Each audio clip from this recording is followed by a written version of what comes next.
अग्निमीळे पुरोहितं यज्ञस्य देवमृत्विजम् होतारं रत्नधातमम् अग्निः पूर्वेभिर्ऋषिभिरीड्यो नूतनैरुत स देवा एह वक्षति अग्निना रयिमश्नवत्पोषमेव दिवे दिवे यशसं वीरवत्तमम् अग्नेयं यज्ञमध्वरं विश्वतः परिभूरसि स इद्देवेषु गच्छति अग्निर्होता कविक्रतुः सत्यश्चित्रश्रवस्तमः देवो देवेभिरागमत् यदङ्गदाशुषे त्वमग्ने भद्रं करिष्यसि तवेत्तत्सत्यमङ्गिरः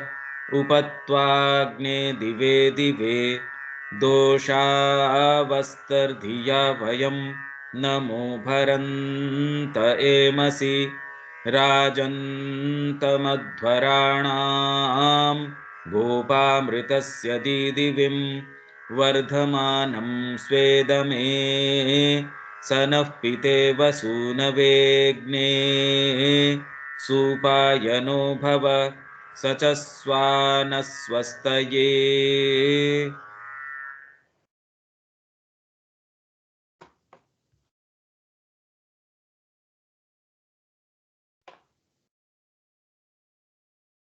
अपना वैदिक युग का पेज 197।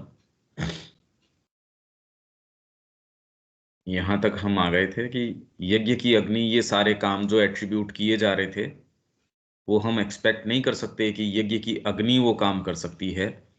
श्री अरविंद यहां बता रहे हैं कि किस तरीके से वेद का अध्यात्म परक अर्थ है, आंतरिक अर्थ है इसका।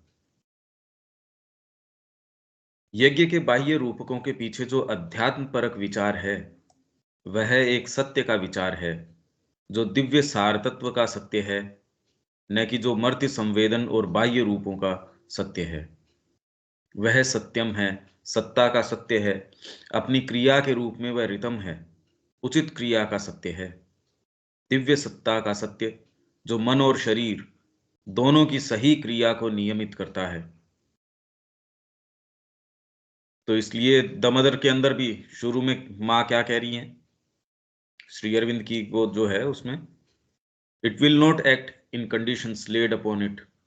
इसके ऊपर मिथ्यात्व जो कंडीशंस लागू करता है, जो हाईएस्ट सुप्रामेंटल फोर्स है, वो खाली ट्रुथ जो सत्य है उसकी कंडीशंस के अंदर काम करेगी।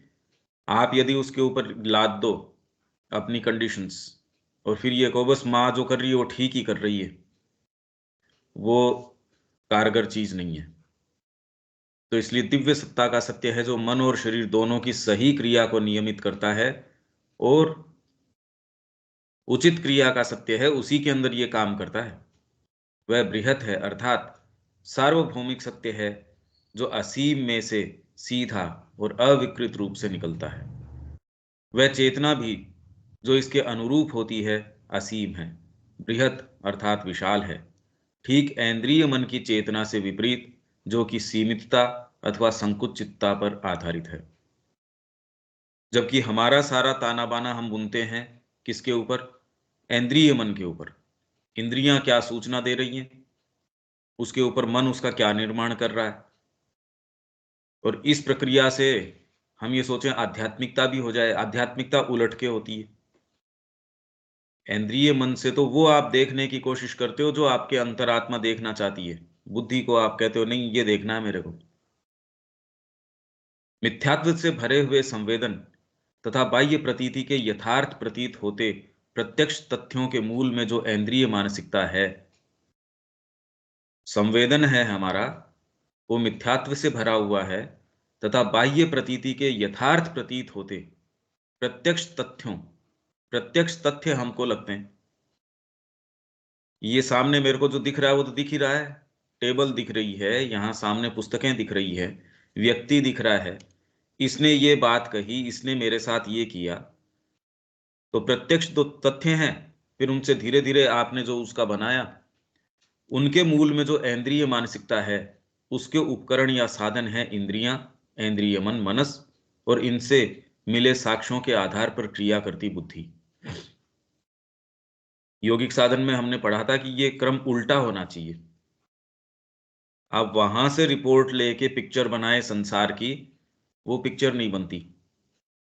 अंदर से आप बुद्धि बुद्धि के ऊपर, बुद्धि कहां से ग्रहण करती है?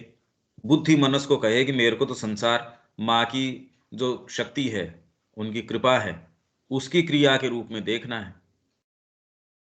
इंद्रियां कहां से दिखा देगी? वहीं दूसरी ओर सत्य चेतना की उपकरण स्वरूप शक्तियां हैं। सत्य चेतना की उपकरण स्वरूप शक्तियां हैं दृष्टि, श्रुति, स्मृति। ये बात हमने पहले करी थी। सत्य चेतना की उपकरण ये हैं दृष्टि अर्थात सत्य का प्रत्यक्ष दर्शन, श्रुति अर्थात उसके सत्य के शब्द का प्रत्यक्ष श्रवण, तथा विवेक अर्थात सही अथवा उचित का प्रत्यक्ष विभेद। जिसके पास भी यह सत्य चेतना होती है, या जो उन शक्तियों के प्रति खुला है, उसे ऋषि या कवि, साधु या दृष्टा कहते हैं।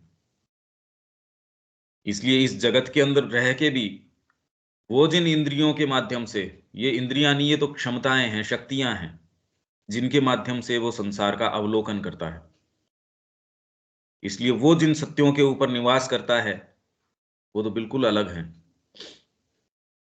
अब ये इंद्रियबद्ध जो चेतना है, उसको ये समझाया नहीं जा सकता। सत्यम और रितम की इन्हीं धारणाओं के आलोक में श्री अरविंद वेद के आरंभिक सूक्त की व्याख्या करते हैं।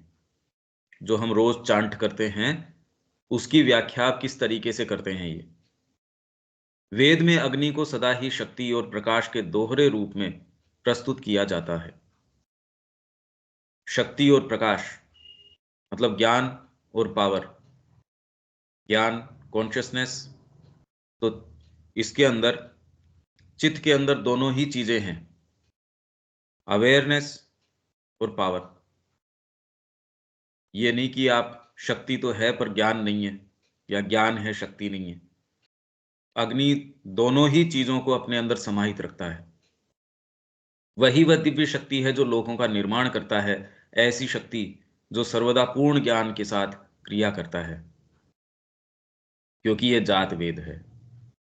अग्नि को वेदों के अंदर जात वेदा मतलब जानती है, सभी जन्मों को जानने वाला। सारे आपके जो जन्म हैं और हर स्तर के ऊपर आपके जो जन्म हैं, भाई अग्नि का जैसे इन्होंने बताया कि भौतिक जगत है, उसके ऊपर प्राणिक जगत है, उसके ऊपर मानसिक जगत है, सातों के अंदर, उन सब के अंदर इसका जन्म है, और वो सारों को ये जानती है। भाई ये नहीं जाने तो आपको एक जगत से दूसरे के अंदर लेके कौन जाए? आप भौतिक के ऊपर अटके रहो, भौतिक का ज्ञान हो गया पर प्राणिक का हुआ नहीं। ये जानती है। विश्वानी वयुनानी विद्वान, यह सब व्यक्त रूपों या घटनाओं को जानता है। पुल्लिंग क्यों? भाई अग्निदेव अथवा दिव्य प्रज्ञा के सब रूपों और क्रियाकलापों पर अधिकार रखता है। इसके अतिरिक्त यह बार बार कहा गया है कि अग्नि को देवों ने मर्त्यों में अमर के रूप में स्थापित किया है। मृत्युशील हम लोग, उनके अंदर अमर अमर तत्व है अग्नि, उसके अंदर अग्नि, उसे मनुष्य में दिव्य शक्ति के रूप में, उस चरितार्थ करने वाली शक्ति के रूप में रखा है, जिसके द्वारा वे देवता उस मनुष्य के अंदर अपना कार्य करते हैं। यही वह कार्य है जिसका प्रतीक यज्ञ को बनाया गया है। तो देवता हमारे अंदर जो क्रिया करते हैं, जिस तरीके से हमारी यात्रा को आरंभ करके उसको अपनी पूर्णाहुति तक लेके जाते हैं, और वो पूर्णाहुति क्या है? असतो मा सद्गमय, सत्य तक, फिर अज्ञानता से पूर्ण ज्ञान की ओर, मृत्योर्मा अमृतम और अमृतत्व की ओर।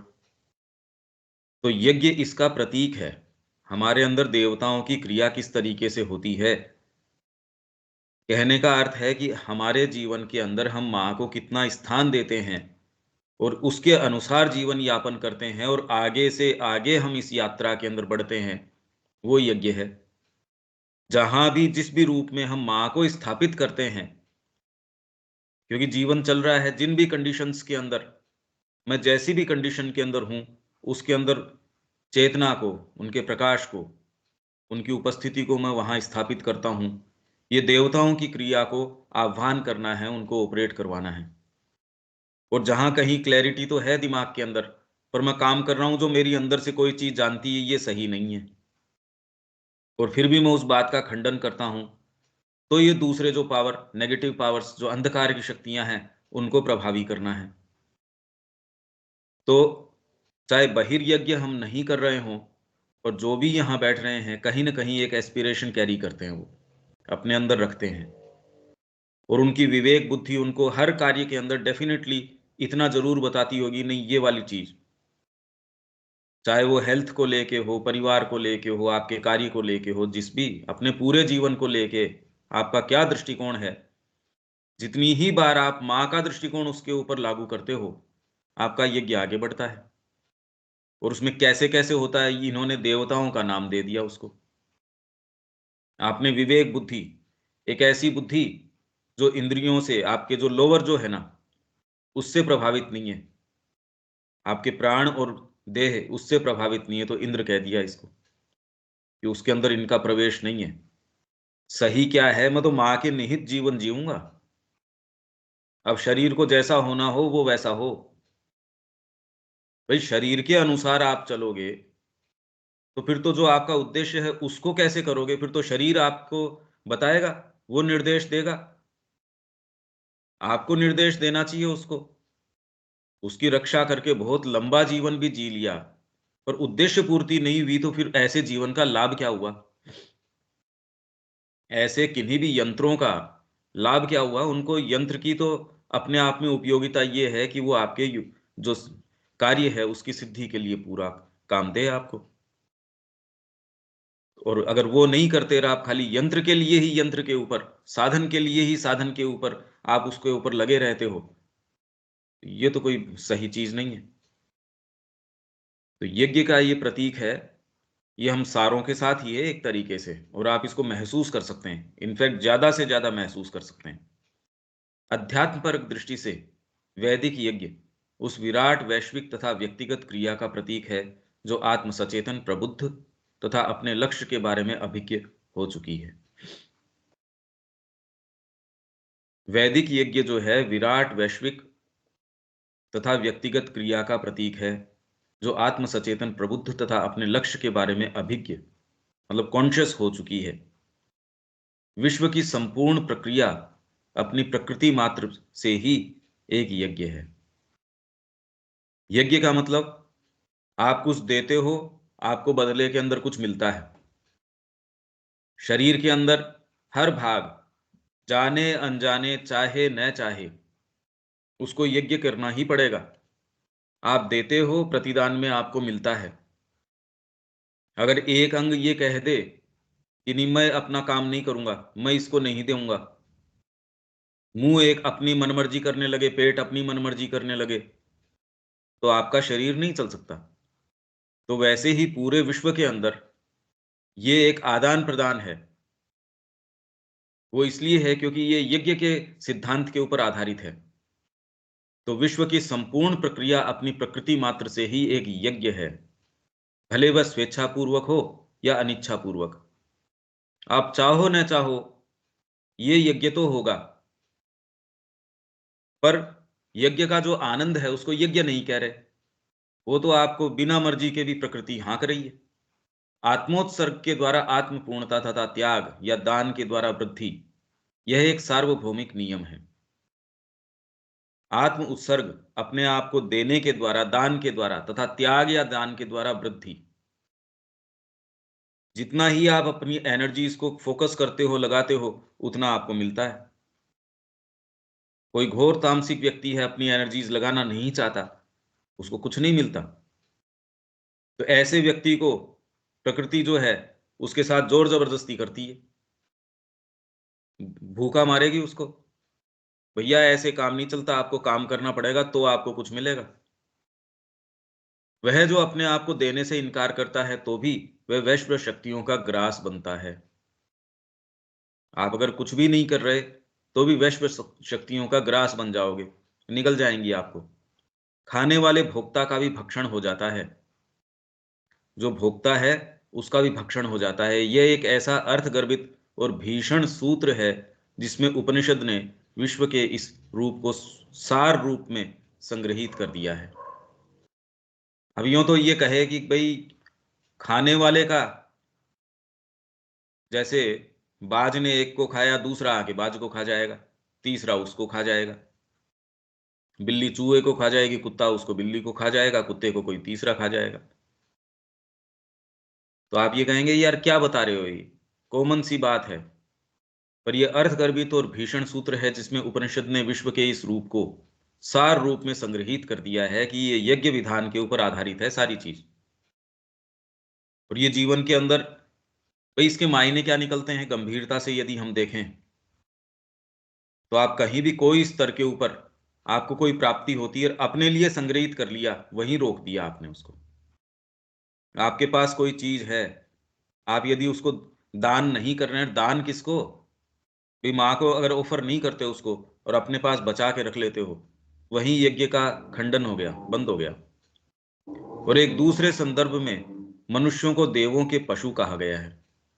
केवल तभी जब इस विधान को मान लिया जाता है और स्वेच्छापूर्वक स्वीकार कर लिया जाता है, तभी इस मृत्यु के राज्य को पार किया जा सकता है तथा यज्ञ त्याग के कर्मों द्वारा अमरत्व को संभव बनाया तथा प्राप्त किया जा सकता है। मानवीय जीवन की सभी शक्तियां तथा संभाव्यताएं यज्ञ के प्रतीक के रूप में विश्व में दिव्य जीवन के प्रति उत्सर्ग कर दी जाती हैं।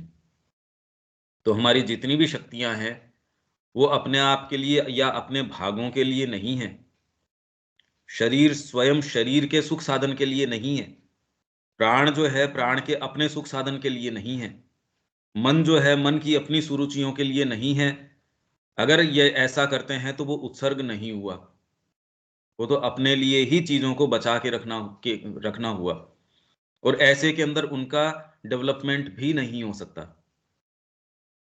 कोई ऐसा उद्देश्य हो जिसके अंदर उत्सर्ग का भाव हो, तो उसमें सच्चा डेवलपमेंट हो सकता है, सच्चा आपका विकास हो सकता है।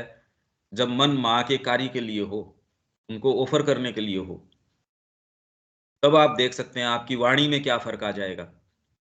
वही भजन एक पेट भरने के लिए गा रहे हो आप, और वही भजन एक अंदर से आपकी आत्मा द्रवित है और ऑफर करके गा रहे हो भगवान को, क्या फर्क नहीं आ जाएगा इसके अंदर। और उसमें क्या शक्ति आ जाएगी आप ये देखिए। तो उत्सर्ग है वो ही सच्ची शक्ति भरेगा उसके अंदर। आप जो भी चीज ऑफर करते हो वो दिव्य बन जाती है। तो भगवान को जो भोजन आपने बना के दिया और फिर उसको पाते हो, वो प्रसाद बन गया। तो आध्यात्मिक रूप से अग्नि को हम दिव्य इच्छा शक्ति या संकल्प शक्ति के रूप में ले सकते हैं। अग्नि जो है डिवाइन विल है, ये जो पूर्ण रूप से दिव्य बुद्धि द्वारा प्रेरित हो। मतलब जब आपका संकल्प है तो उसके अंदर दृष्टा संकल्प है, ये अंधेरे में आंख बंद करके चलता संकल्प नहीं है। उसको पता है कि मेरे को संकल्प लेना किस चीज का है, और वस्तुतः उसके साथ एकात्म ही हो। तो इसलिए दिव्य बुद्धि और दिव्य इच्छा शक्ति या संकल्प शक्ति ये एक साथ जुड़ी हुई हैं। वह दिव्य इच्छा शक्ति जो कि सत्य चेतना की क्रियात्मक अथवा प्रभावकारी शक्ति है। तो यही कवि क्रतुः जो हम ये चांट करते हैं, शब्द का स्पष्ट आशय है। एक एक शब्द इतना जबरदस्त अर्थ गर्भित है इसके अंदर कि आप यदि एक एक को खोलेंगे ये तो पूरी साधना को द्योतित कर देगा, पूरी साधना को रूपक के अंदर उतार लाएगा। वह जिसका सक्रिय संकल्प या प्रभावकारिता की शक्ति दृष्टा की है, अर्थात वह उस ज्ञान के साथ कार्य करता है जो सत्य चेतना से आता है। हर कोई संकल्प नहीं। आप ऐसा संकल्प, भाई संकल्प तो मां से आना चाहिए। तो इसके अंदर ये दृष्टा कवि है, इसमें शक्ति जो है वो दृष्टा की है, अर्थात वह उस ज्ञान के साथ कार्य करता है जो सत्य चेतना से आता है और जिसमें कोई दुष्प्रयोग या त्रुटि नहीं है, कोई दुष्प्रयोग या त्रुटि नहीं है। आगे जो विशेषण आए हैं वे इस व्याख्या को पुष्ट करते हैं। मतलब अग्नि को जो विशेषण प्रदान किए गए हैं, हम ये पहला ही सूक्त जो बोलते हैं, आप ये देखेंगे कि इसमें कितनी कितनी सारी चीजें इसमें भरी हुई हैं। अग्नि सत्य है, अपनी सत्ता में सच्चा है, स्वयं अपने निजी सत्य पर और वस्तुओं के सारभूत सत्य पर इसका पूर्ण अधिकार इसे यह सामर्थ्य देता है कि यह इस सत्य की शक्ति को सब क्रियाओं और गतियों में पूर्णता के साथ प्रयुक्त कर सके। इसके पास सत्यम और ऋतम दोनों हैं। इसलिए यज्ञ के प्रतीक से सूचित होने वाले कार्य, कर्म या आपस में सत्य को प्रयुक्त करने की उसकी शक्ति ही अग्नि को मनुष्य द्वारा यज्ञ में आहूत किए जाने का पात्र बनाती है। बाह्य यज्ञ कर्म में यज्ञीय अग्नि की जो महत्ता है, आप बहिर्यज्ञ कर रहे हैं, बहिर्यज्ञ मतलब वेदी जचाई, उसके अंदर समीदा डाली, आप घी डाल रहे हो, अग्नि प्रज्वलित कर रहे हो, मंत्र, मतलब जो बाहरी यज्ञ कर्म है वो यज्ञीय अग्नि की जो महत्ता है उसके अनुरूप ही आंतरिक यज्ञ में इस एकीभूत ज्योति और शक्ति के आंतरिक बल की महत्ता है। अगर आप अग्नि प्रज्वलित नहीं करते, यज्ञ शुरू ही नहीं होता। यज्ञ शुरू करने के लिए आप उसको अग्नि प्रज्वलित करते हो। तो वैसे ही आंतरिक जो यज्ञ है, जो भी साधना कर रहा है, जिसका आंतरिक यज्ञ संपन्न हो रहा है, चल रहा है, तो उसके अंदर एकीभूत ज्योति और शक्ति, विल पावर भी हमारी तो डावाडोल है क्योंकि क्लैरिटी है नहीं। यहां दोनों चीजें, आपको पूरी क्लैरिटी है, विवेक बुद्धि है, ज्ञान है और उसके साथ शक्ति है। तो यही दो चीजें तो हमारे साथ समस्या चल रही है। शक्ति है तो ज्ञान नहीं है, करें क्या, ये किस दिशा में करें। ज्ञान है, जानते तो हैं करना ये है, शक्ति नहीं है। अग्नि ये दोनों को एकात्मकता के साथ लेके आती है। इस आंतरिक यज्ञ के द्वारा मर्त्य और अमर्त्य में परस्पर संसर्ग और एक दूसरे के साथ आदान प्रदान होता है। अन्य स्थलों में अग्नि का वर्णन प्रायः दूत के रूप में मिलता है, अर्थात उस संसर्ग और आदान प्रदान के माध्यम के रूप में। संसर्ग, देवताओं और मनुष्यों का जो संसर्ग है, आपस के अंदर जो संपर्क है, एक दूसरे से जो आदान प्रदान है, उसका माध्यम है अग्नि। क्योंकि अग्नि एक दूत भी है, आप उसको जो देते हो, दूसरे देवताओं के लिए भी आप उसके अंदर जो करते हैं, उसमें आप डालते हैं भी, ये मैं इसके लिए कर रहा हूं, पर्जन्य के लिए यज्ञ कर रहा हूं मैं, वृष्टि के लिए, बारिश के लिए कर रहा हूं, तो पर्जन्य के लिए हो गया, तो उसमें स्वाहा डाल रहे हो अग्नि के अंदर। अग्नि दूत है, वो जिसके लिए वो निवेदित है, जिसके लिए वो है ऑफर किया गया, उसके पास ले जाएगी। ये काम भी, ये विशेषण भी अग्नि का है। तो ये, चलो ये तो ठीक है कि वो हुआ, पर ये हमारे जीवन में, हमारी साइकोलॉजी में कैसे होता है। तो ये दूत है, तो आप संकल्प करते हैं और जिस दिशा के अंदर उस संकल्प को नियोजित करते हैं वो काम सिद्ध हो जाता है। मैं कल से प्राणायाम करूंगा, ठीक है, ओवरऑल तो मैं ठीक हो गया, पर मेरे को पर्टिकुलर इस चीज के ऊपर फोकस करके मैं प्राणायाम कर रहा हूं, तो आपके उस भाग में लाभ हो जाएगा। दूसरा भाग वैसा का वैसा पड़ा है, दूसरा कोई दूसरा व्यक्ति वो ही आपके साथ बैठ के, दोनों आप हूबहू वो ही प्राणायाम कर रहे हो, एक कहता मैं इस भाग के लिए कर रहा हूं। तो इसलिए मां कहती है कि कॉन्शियसनेस, फिजिकल और उसके साथ कॉन्शियसनेस जो है, आप यदि कॉन्शियसनेस जोड़ते हो तो सीढ़ियां चढ़ने में उतरने में आपकी सारी एक्सरसाइज हो सकती है कॉन्शियस तरीके से। तो इसलिए कॉन्शियसनेस, आप सोच समझ के जब संकल्प उसके पीछे लगाते हो, तो जहां उसको निर्देशित करते हो उसके पास पहुंच जाता है और वो काम हो जाते हैं। दूसरा व्यक्ति वो ही सारी एक्सरसाइजेस कर रहा है, पर उसकी हेल्थ ही बेचारे की ठीक नहीं रह पा रही। तो माँ ने इस फिजिकल हेल्थ के बारे में तो बहुत चीजें कही हैं। जैसे ही आप अपना सचेतन संकल्प लगाते हो इसके साथ, आपकी चलने की, उठने की, बैठने की। वो क्रिया इन इटसेल्फ कोई दूसरा व्यक्ति कर रहा है वजन उठाने की बाजार के अंदर, उसकी नस नाड़ियां कमजोर हो जाएगी, वो बेचारा टूट जाएगा। रोज जाके बोझा उठाएगा, काम तो ठीक है।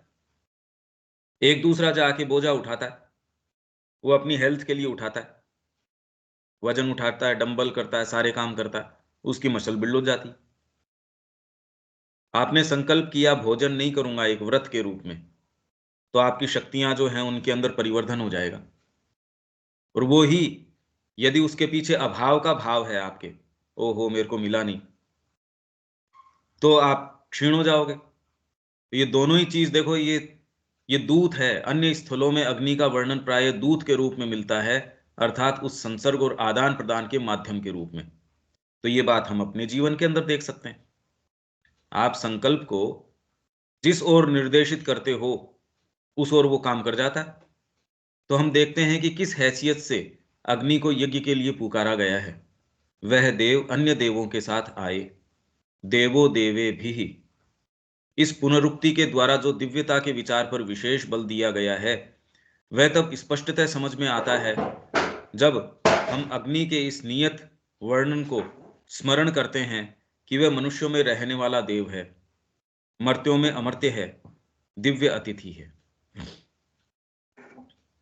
इस पुनरुक्ति के द्वारा, ये तो हम पढ़ते हैं ना, देवो देवे भीरागमत यदंगदाशुषे त्वमग्ने भद्रम करिष्यसि। तो देवो देवे भी, वह देव अन्य देवों के साथ आए। संकल्प जो है उसके साथ, यदि आपके जीवन में संकल्प नहीं है और कोई देवता आपके अंदर, कुछ नहीं होने वाला। न आप समय से उठ सकते न कुछ कर सकते। जब तक संकल्प नहीं है जीवन आपका यूं ही चला जाएगा, व्यर्थ चला जाएगा।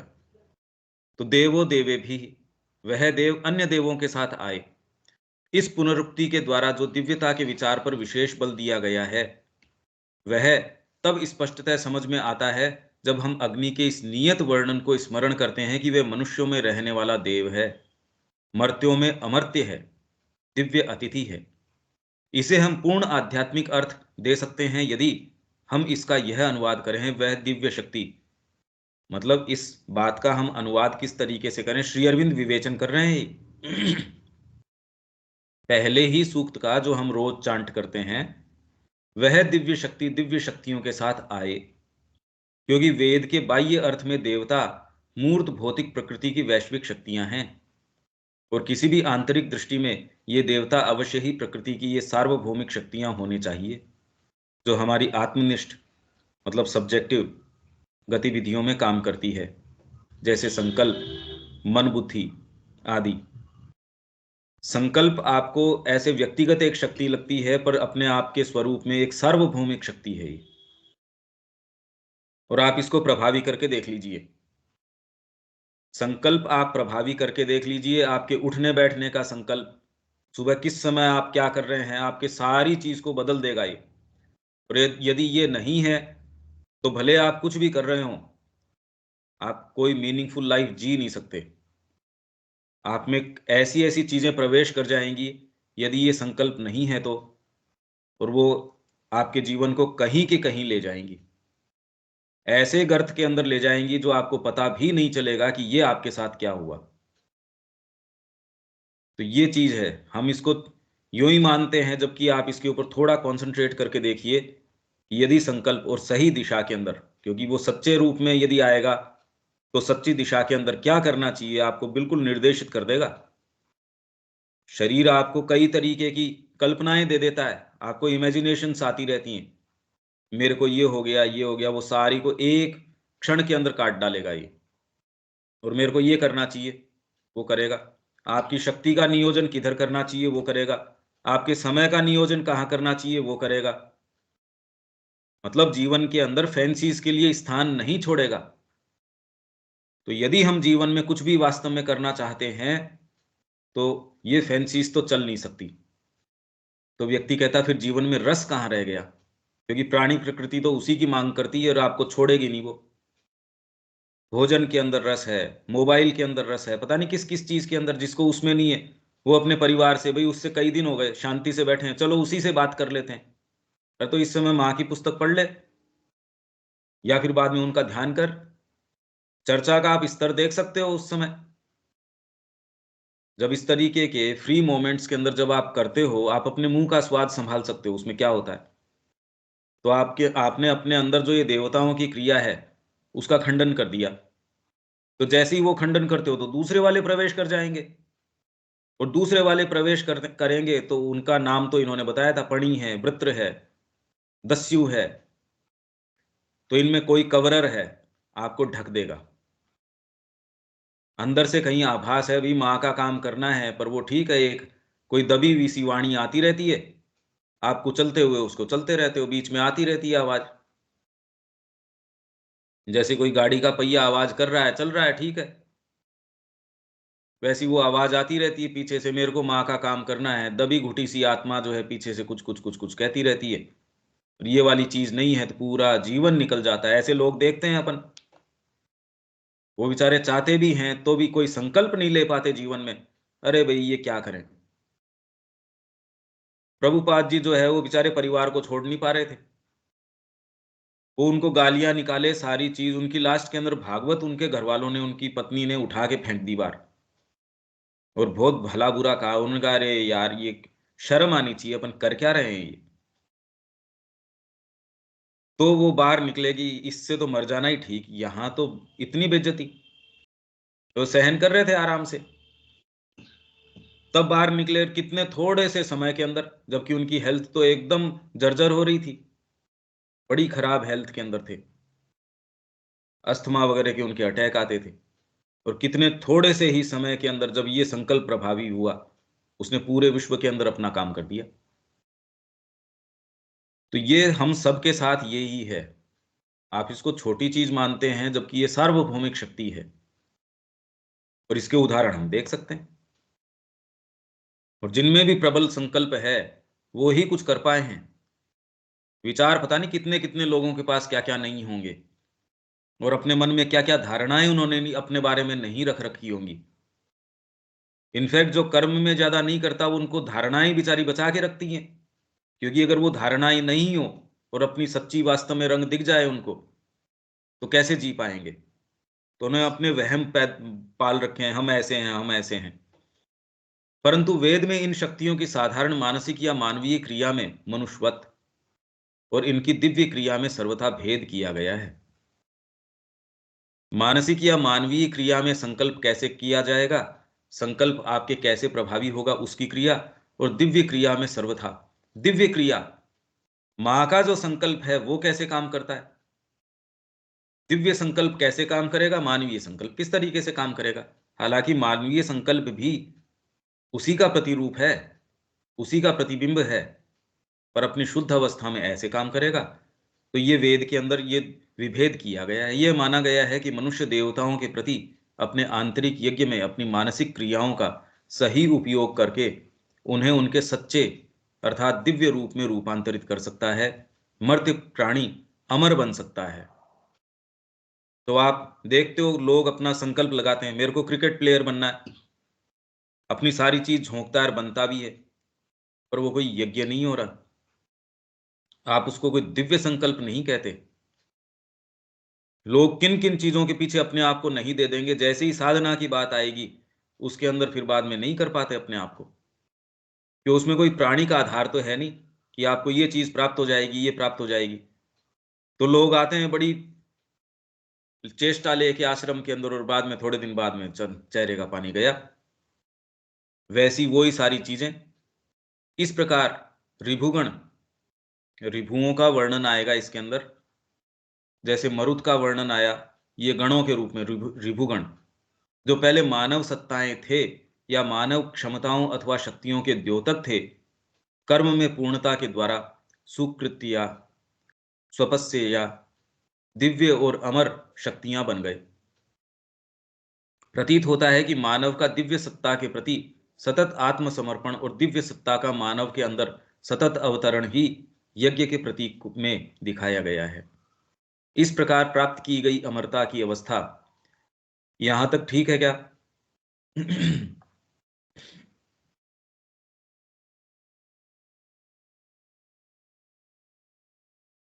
रविकांत जी, ठीक चल रहा है यहाँ तक, या ये कोई सेंटेंस या कोई चीज? शब्या जी? बहुत अच्छा चल रहा है। अच्छा, बहुत आसान है समझने। हाँ, इसको आप अपनी साइकोलॉजी से भी जोड़ के देख सकते हो कि हाँ बहुत बिल्कुल, गंभीर क्रिया है। बहुत आनंद आ रहा है इसमें। और ठीक अब है इसमें भैया। आपको सूत्र मिल जाता है कि कैसे आप इसमें परिवर्तन भी कर सकते हैं। अब लिखा आपको है ना इसमें, बहुत, मृत्यु को अमरता में बदल सकता है अगर आदमी संकल्प कर ले तो। हाँ, पर वो तभी संकल्प आपने कहाँ से आए? जी संकल्प आए माँ से। इसीलिए बार बार कई बार व्यक्ति कहता बस मैंने ये समझ लिया, मैंने ये संकल्प ले लिया। अरे तेरे संकल्प का उठाव क्या है? वो उसका आधार नहीं है ना कोई। वो तो भीतर से अंतरात्मा से आता है। इसका मतलब सत्य से संकल्प आ रहा है, वो ठहर पाएगा, वो कुछ भी कर देगा। उसी ने किया है आज तक जो किया है, विश्व विजय तक कर सकता है वो संकल्प, यदि अंदर भीतर से आ जाए। उसका आधार कितना गहरा है उससे है। हाँ शब्या जी, क्या कह रहे हैं आप? ठीक हो रहा भैया, सो हम बोले तो। हाँ जी, ठीक है, आगे चलते हैं। इस प्रकार प्राप्त की गई अमरता की अवस्था को आनंद अथवा परमानंद की अवस्था समझा गया है, जिसका आधार एक पूर्ण सत्य और पूर्ण ऋत, ये एक सी ही चीजें हैं, सत्यम ऋतम। पर इसके एट्रीब्यूट्स हैं। सत्य खाली हम कहें एकांगी सत्य नहीं है, ऐसे नहीं है। क्रिया के अंदर वो सत्य किस तरीके से होगा? और वो खाली एक दो चीजों का सत्य नहीं है, बृहत वास्ट है, वो सारी चीजों का सत्य है। सत्य कोई एकांगी, कोई काट पीट के मैंने एक छोटी सी चीज का सत्य, बस नाक का सत्य है, मैं दूसरी चीज को स्वीकार नहीं करता। रे अकेले नाक का तो अकेला बेचारा नाक कैसे रहेगा? तो ईएनटी वाले को खाली यही यही नजर आता है, पेट वाले को पेट नजर आता, पूरा शरीर कोई साई को नजर नहीं आता। तो जब तक मैं पूरे शरीर को नहीं देखूं और मैं कहूं मेरे को तो खाली कान से मतलब है, अरे यार, पर अंग तो पूरे शरीर का अंग है। इसलिए पूर्ण सत्य, ये तो पूरी सारी चीजें इसके अंदर है, सत्यम ऋतम बृहत।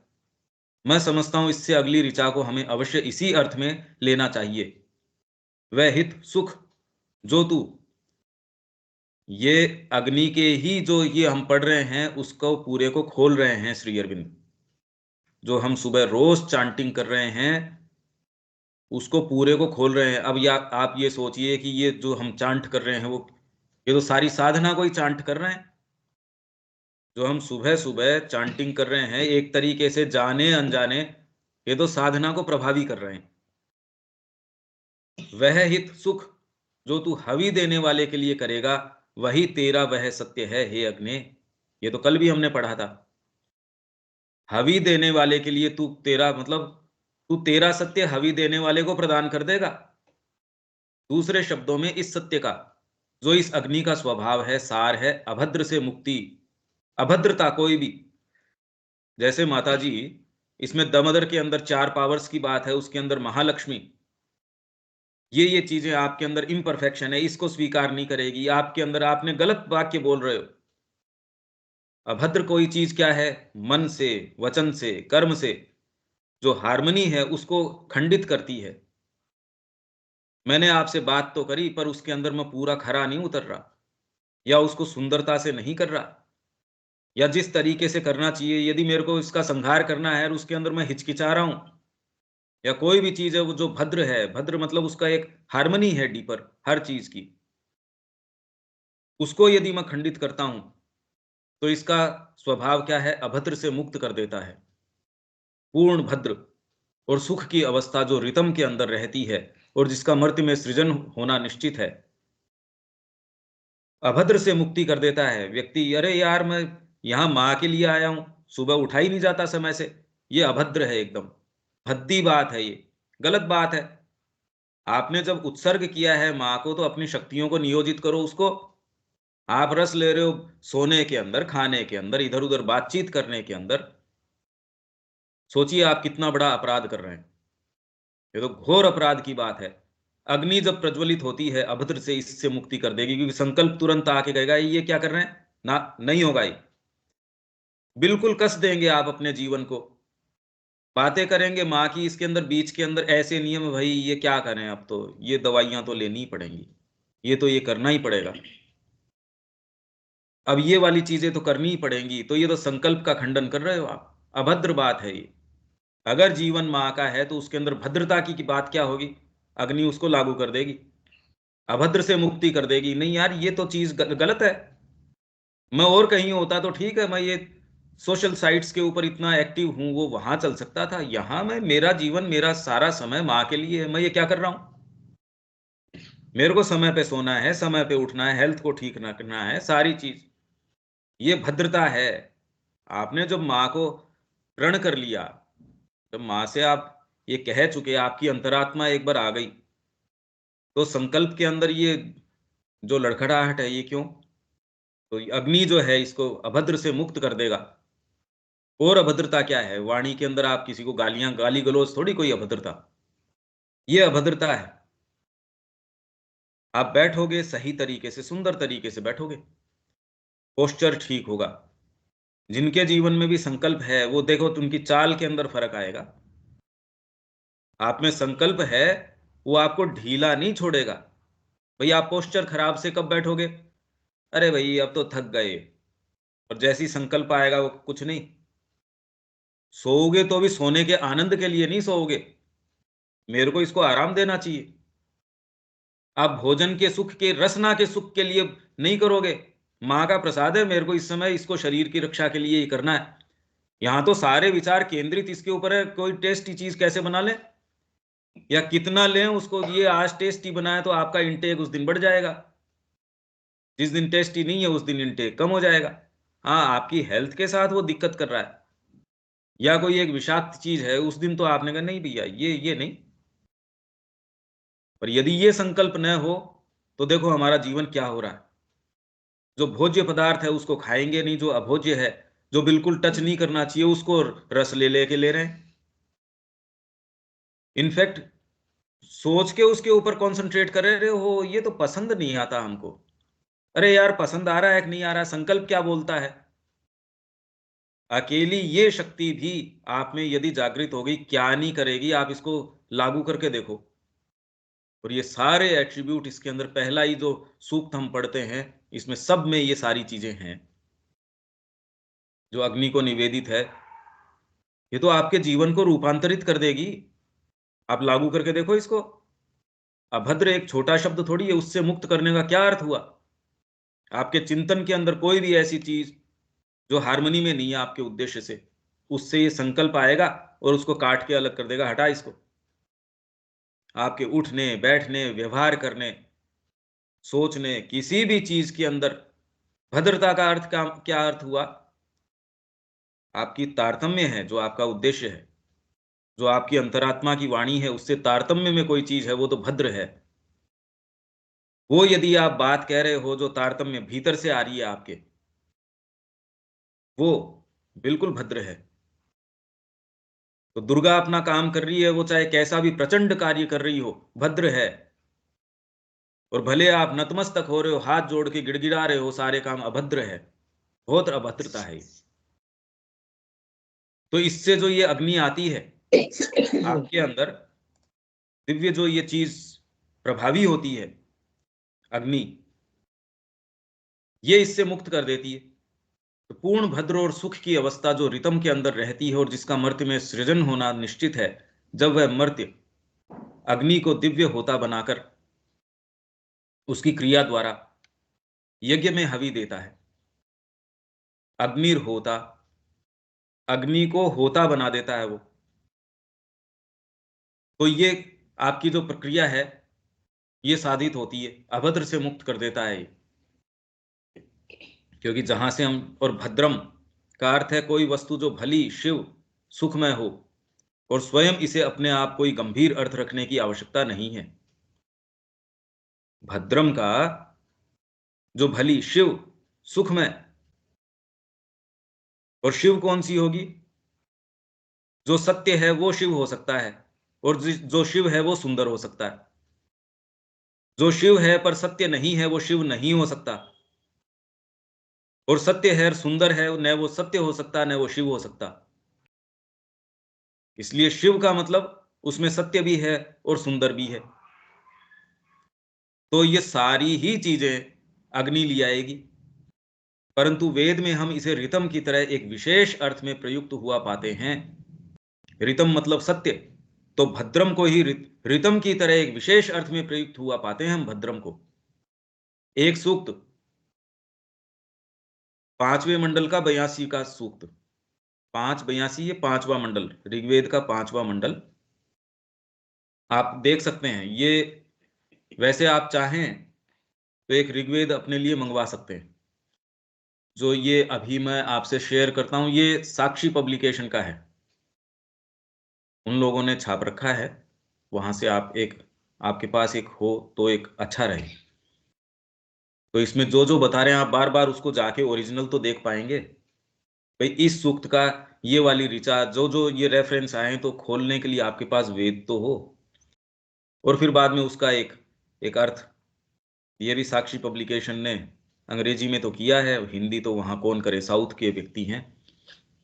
एक सूक्त 5वें मंडल का 82 का सूक्त में इसका बुरे स्वप्न, दुस्वप्नम अर्थात अनृतम की मिथ्या चेतना, मिथ्यात्व की चेतना, इसको दुस्वप्नम, दुस्वप्न जिसको बोलते हैं, और हम दुस्वप्न में ही जी रहे हैं। कोई दिन थोड़ा सा क्लिक करता है, कोई सच्ची चेतना आती है, यदि आती है तो वो आपको दिखाती है यार अपन कहाँ जी रहे हैं। हालांकि ये जागृत होती नहीं, वो आके एक एक क्षण के लिए भी यदि आ जाए तो वो आपको गहरा ये भान प्रदान करती है, अरे कहाँ ये ऐसे जीवन में, ऐसे घृणित जीवन के अंदर नहीं, आज से नहीं, आज से तो इस तरीके से नहीं जिएंगे, मर जाए कोई खास बात नहीं है। ऐसे इस जीवन के अंदर जिसमें कोई आशा नहीं, कुछ नहीं, ऐसे अनृतम मिथ्या चेतना के अंदर तो आज से नहीं रहेंगे। ये यदि एक बार ये वाणी आपके अंदर आ जाए तो बुरे स्वप्न के तथा दुरितम अर्थात मिथ्या आचरण के विरोधी के रूप में वर्णन मिलता है अग्नि का। जैसे ही ये प्रज्वलित होती है, इसका विरोधी है ये। और यदि संकल्प के अंदर आपके अंदर कहीं ना कहीं किंतु परंतु आती है तो वो कौन सी चीज को प्रभावी बनाएगी? भाई अग्नि जिस चीज का विरोध करती है, तो यदि आप अग्नि का खंडन करते हो तो वो चीजें प्रभावी हो जाएंगी जिनका अग्नि विरोध करती है। तो आपके ऊपर मिथ्या चेतना का लबादा पूरा फैल जाएगा। यदि आप सामान्य व्यक्ति हैं, साधना से आपका कोई लेना देना नहीं है, तो अलग बात है।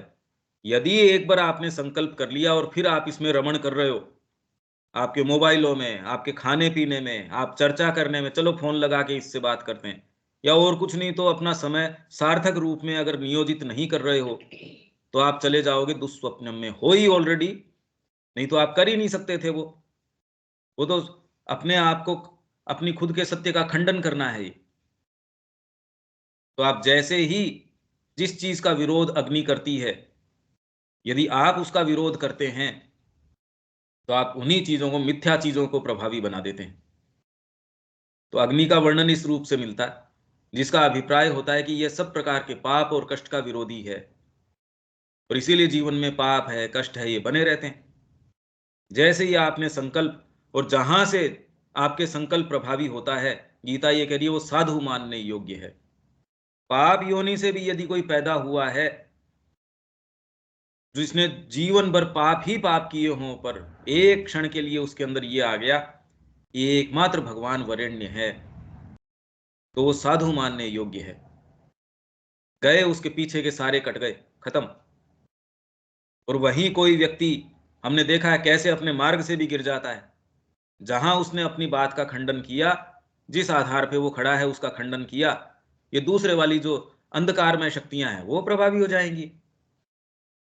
तो यदि हम एस्पिरेशन कैरी करते हैं, जो कि ये ग्रुप कैरी करता है, उसके लिए हर कदम उसको अपने इस दृष्टिकोण से देख के, माँ कह रही है परपिचुअल चॉइस है, ये कदम मेरे को ये रखना है, इसका ये प्रभाव है।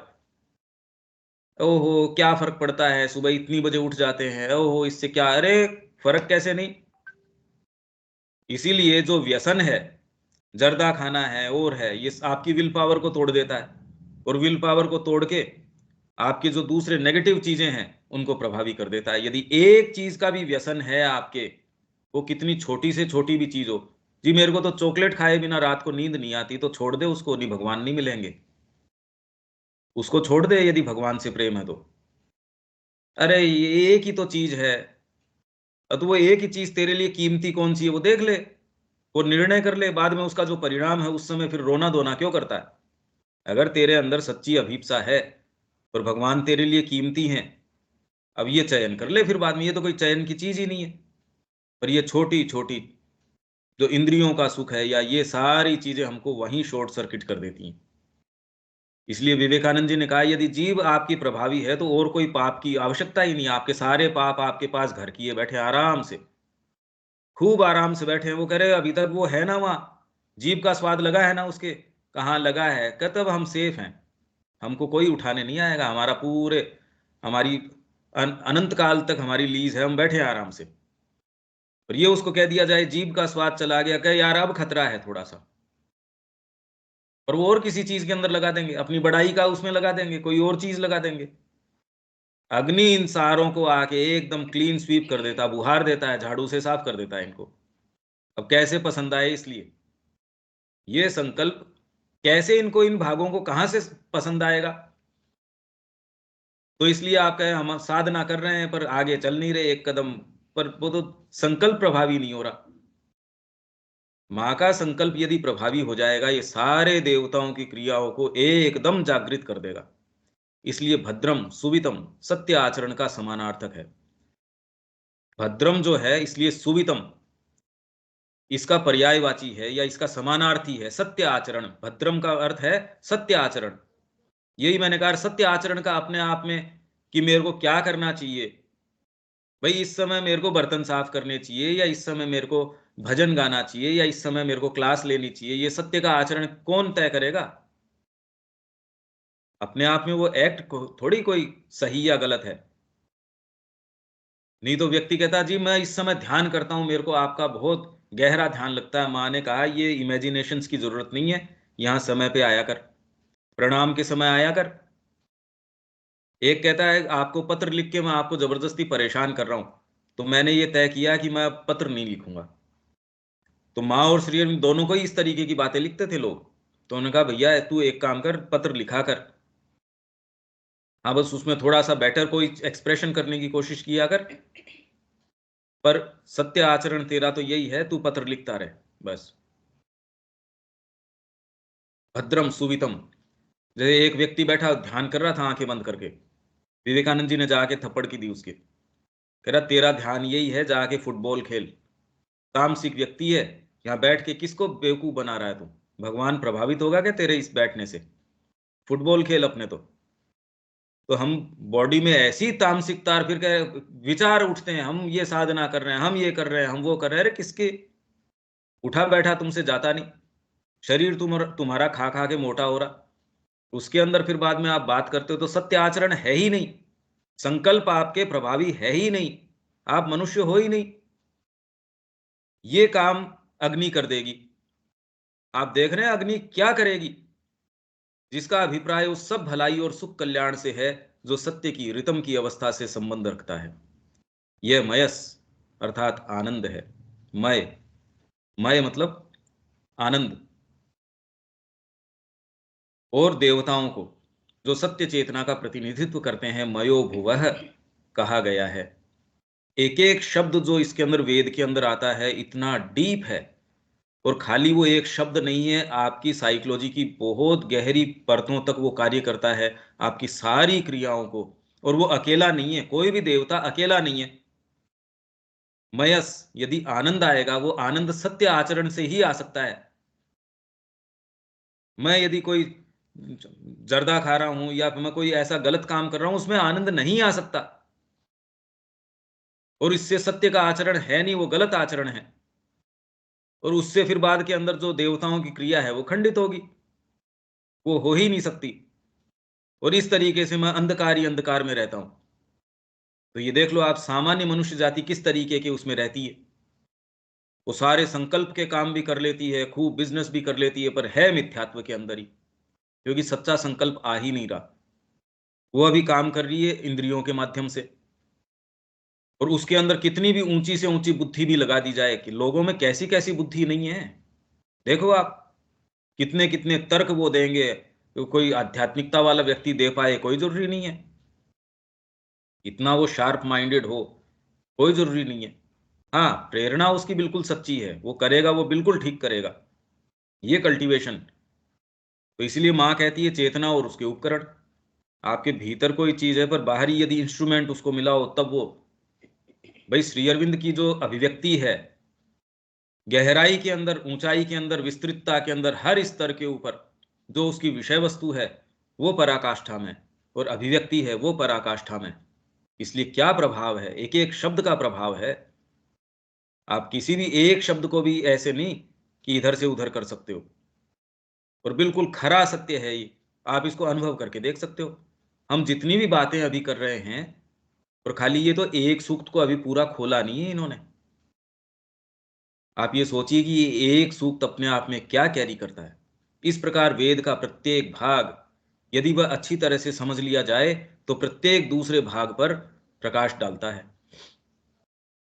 तो यदि अग्नि की क्रिया को निवेदित कोई सूक्त है, पूरा खोल लिया और उसको आपने बारीकी से, जैसे हम ये अध्ययन कर रहे हैं, यदि इसी के ऊपर आप पूरा मेडिटेट करें कि अग्नि अब क्या करेगी, अगर ये भद्रम है तो ये क्या करेगा, इसका एक एक जो शब्द है जो हम पढ़ते हैं, इसका अग्नि मिले पुरोहितम, पुरोहित, पुरोहित का क्या अर्थ है। श्री अरविंद की एक इंडेक्स भी है पूरी, और वेद के संबंध में भी है, उसमें भी देखा जा सकता है एक एक शब्द का वो क्या अर्थ, उसका विवेचन किस तरीके से कर रहे हैं। पुरोहित का क्या अर्थ है, देवम ऋत्विजम, ऋत्विज का क्यों उसको ये कहा गया। और यदि अलग अलग एट्रीब्यूट हैं तो वो हमारी साइकोलॉजी में किस तरीके से उदयमान होते हैं। अगर एक के ऊपर ही, और श्री अरविंद ने तो बहुत बड़ा प्रयास, महत प्रयास किया, उसको कितनी कितनी बार इसका विवेचन किया पहले वाले सूक्त का। तो हर जो अंग है वो सारे दूसरे भागों को प्रकाशित करता है। इसमें परस्पर असंगति हमें तभी प्रतीत होती है वेद में, जब इस पर पड़े हुए आवरण के कारण हम भटक जाते हैं। आवरण किसका, बाहरी अनुष्ठान का। आप यदि ये मान लो ये तो भौतिक अग्नि है, तो हम भटक जाते हैं उस अर्थ से। ये सारे काम तो कवि क्रतुः या फिर बाद में अग्निर होता। अब ये सारे काम तो अग्नि के लिए तो नहीं हो सकते। बाहरी अग्नि प्रज्वलित कर सकती है, उसमें ऊष्मा हो सकती है, वो सारी चीजें जो अग्नि के लिए हैं वो हैं। पर जो चीज अब भद्रम करिष्यसि, अब वो भद्र क्या कर देगी भाई, अभद्र को मिटा देगी। तो आप ये कहते हो कोई भी इंप्योरिटीज है, किसी कोई चीज लगी हुई है, आपने अग्नि के अंदर डाली, उसको शुद्ध कर दिया, उसमें इंप्योरिटीज है सोने के अंदर या किसी चीज, उसमें डालते हो, गर्म करते हो, ठीक हो जाए, शुद्ध हो जाता है, वहां तक तो ठीक है। और उसका कोई विशेष कोई उपयोग नहीं है। ये वाली जो भद्रम की बात करते हो, और जितना ही आप इसके ऊपर मेडिटेट करते हो, आपका सोचने मात्र से देखिए कितना शुद्धिकरण कर देता है, कितना आनंद आता है इसके अंदर। यहां हमको विराम देना पड़ेगा इसको। ये अपना थोड़ा लंबा प्रयास चलेगा ये, क्योंकि अब क्या करें, ये अपन ने पकड़ लिया जो सब्जेक्ट, और ये चैप्टर आप खोल के देखेंगे थोड़ा लंबा चैप्टर है, पर इसी के लिए, पर अभी सारा प्रयास श्री अरविंद का इसी एकमात्र इसी चीज के लिए था। तो यदि ये स्वाद थोड़ा बहुत भी न आए, तो फिर तो 15वां और 16वें के जो हमने सिलेक्शंस पढ़े वो कोई मीनिंग उसका, ये तो फल है उसका। हमने पेड़ लगाने की मेहनत कर ली, उसको खाद देने की, पानी देने की, और जिस दिन उसके फल आए उस दिन भाग खड़े हुए, तो ये तो फल है उसका। जितना हमने इतने दिन से चर्चा करी, ये इसका गहराई में, और आप इसको जितना ही देखेंगे आपकी साधना तो यही संपन्न करवा देगा। आप इसके ऊपर जितना ही कंसंट्रेट करेंगे, एज इफ ये आपकी साधना ही लेके चल रही है, ये सोचो आप। ठीक है रविकांत जी, दीपक जी, यहां हम इसको विराम देंगे। कोई प्रश्न या कोई चीज या कोई बात आपकी? अब तक